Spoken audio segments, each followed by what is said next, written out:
आमतौर पर जब हम किसी चीज का यूज करते हैं तो उसके ब्रांड पर खास ध्यान देते हैं, क्योंकि ब्रांड ही बिकने वाली चीज की असल पहचान होता है, जिस पर उसकी क्वालिटी डिपेंड करती है।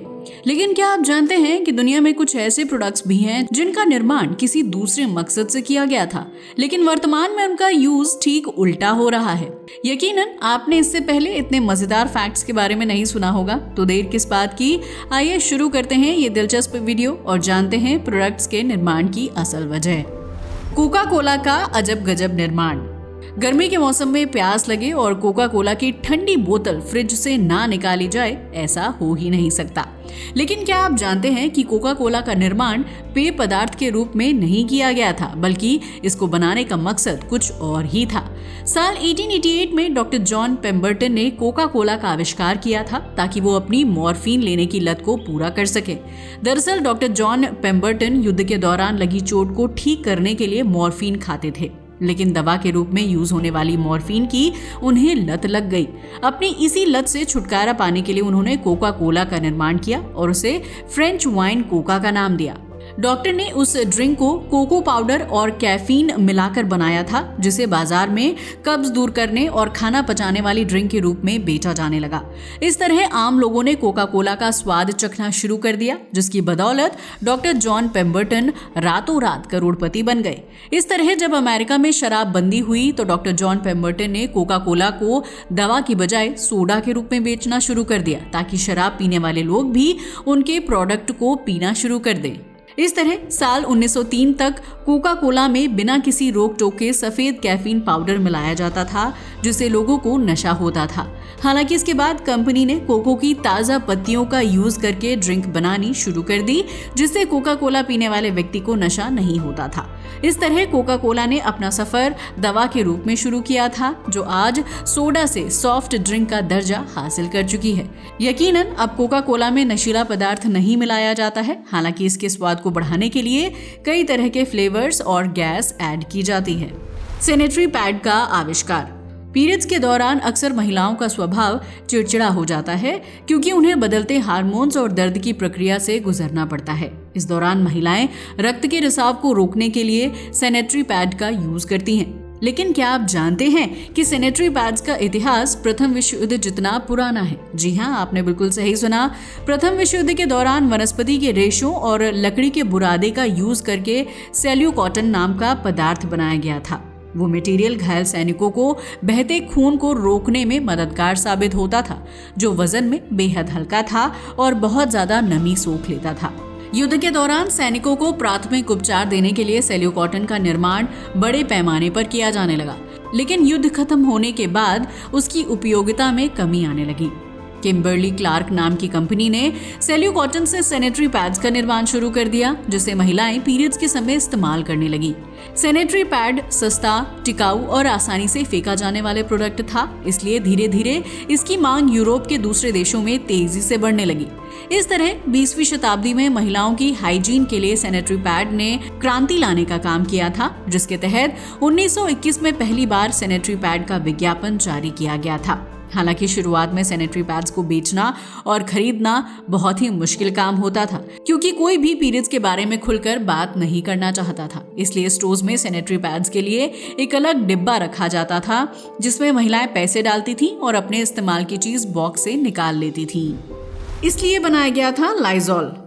घर की साफ सफाई और चीजों को चमकाने के लिए यूज होने वाला लाइजॉल असल में किसी दूसरे मकसद से बनाया गया था, जिसके बारे में जानकर आपके भी होश उड़ जाएंगे। दरअसल सन 1889 में जर्मनी में महामारी फैल गई थी, जिससे बचने के लिए लाइजॉल का यूज दवा के रूप में किया जाता था। लेकिन 1900 के दशक में लाइजॉल को लेकर चौंकाने वाला खुलासा किया गया कि अगर इंसान, चिड़िया या मछली इस प्रोडक्ट को निगल ले तो ये उनकी सेहत के लिए हानिकारक साबित हो सकता है। ऐसे में कंपनी ने लाइजॉल को दवा के बजाय औरत के हाइजीन प्रोडक्ट के रूप में बेचना शुरू कर दिया। कंपनी का दावा था कि इसका इस्तेमाल करने से इन्फेक्शन और बदबू की समस्या दूर हो जाती है। आखिरकार वैज्ञानिकों ने लाइजॉल पर रिसर्च की और बताया कि ये प्रोडक्ट औरत या आदमी किसी भी जिंदा प्राणी के इस्तेमाल करने के लिए बिल्कुल भी उपयोगी नहीं है, जिसके बाद लाइजॉल की मार्केटिंग अचानक से नीचे गिर गई।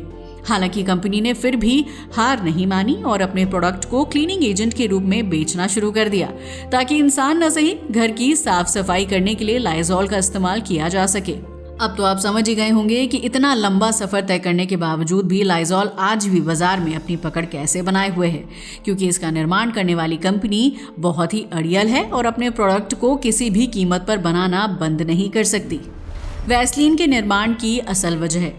सर्दी का मौसम आते ही हाथ पैर समेत होंठ फटने की समस्या शुरू हो जाती है, जिससे छुटकारा पाने के लिए वैसलीन का यूज किया जाता है। लेकिन क्या आप जानते हैं कि वैसलीन को कैसे बनाया जाता है और उसका आविष्कार किस वजह से किया गया था?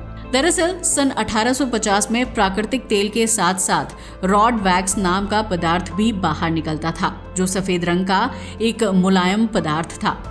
उस पदार्थ की वजह से ऑयल फील्ड में काम करने वाले मजदूरों को काफी परेशानियां होती थीं, क्योंकि वैक्स मशीनों के अंदरूनी हिस्सों में जमा हो जाती थी। मजदूरों को बार बार मशीन से रोड वैक्स को निकालकर अलग करना पड़ता था, जिसकी वजह से उन्हें कम पैसों में ज्यादा मेहनत करनी पड़ती थी। रोजाना जमा होने वाली रॉड वैक्स का कोई यूज तो नहीं था, लेकिन कुछ मजदूर चोट या खरोंच को ठीक करने के लिए त्वचा पर रॉड वैक्स लगा लिया करते थे। ऐसा करने से जख्म जल्दी भर जाता था और वैक्स लगाने पर घाव पर दर्द भी नहीं होता था। जब रॉबर्ट चीजब्रो नाम के एक केमिस्ट को रॉड वैक्स के बारे में पता चला, तो उन्होंने पेट्रोलियम इंडस्ट्री से बेहतरीन बिजनेस आइडिया खोज निकाला। इस तरह रॉबर्ट ने पीले रंग की वैक्स को रिफाइंड करके सफेद रंग में तब्दील किया और पूरे न्यूयॉर्क शहर में घूमकर लोगों को अपने प्रोडक्ट के बारे में बताया। उन्होंने दावा किया कि यह प्रोडक्ट किसी भी तरह के जख्म और घाव को ठीक करने में सक्षम है। रॉबर्ट ने उस जेल को वैसलीन नाम दिया और फैक्ट्री में बड़े पैमाने पर उसका निर्माण करने लगे, जिसकी वजह से कुछ ही साल में वैसलीन की मांग तेजी से बढ़ने लगी। हालांकि उस समय साइंटिफिक तरीके से यह साबित नहीं हुआ था कि वैसलीन जख्म को ठीक करता है, लेकिन बीतते समय के साथ वैसलीन का यूज बदलने लगा। अब लोग वैसलीन का यूज त्वचा के रूखेपन को दूर करने और होठों को नमी देने के लिए करते हैं।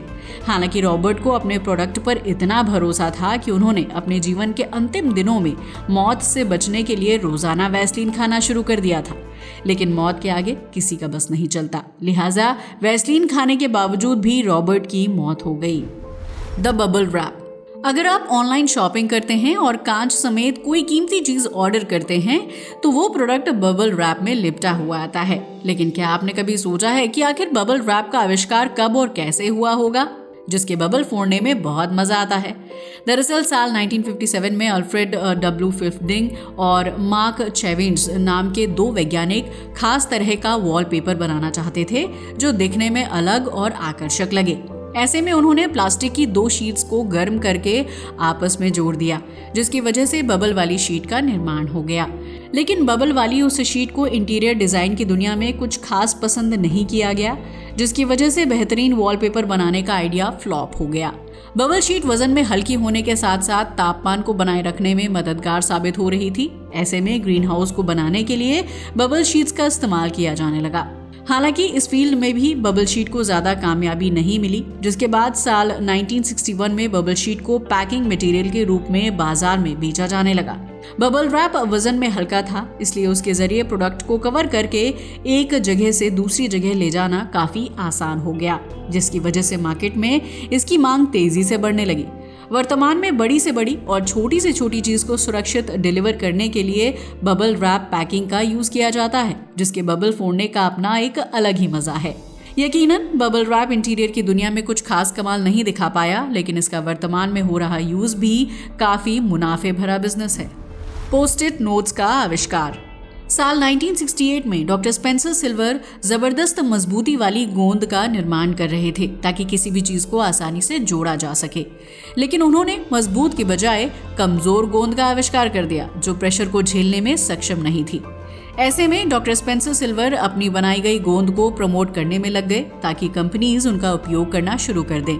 लेकिन कोई भी ये नहीं जानता था कि इतने पतले और कमजोर गोंद का इस्तेमाल किस चीज को जोड़ने के लिए किया जाए, इसलिए किसी ने भी डॉक्टर स्पेंसर सिल्वर की गोंद का इस्तेमाल नहीं किया।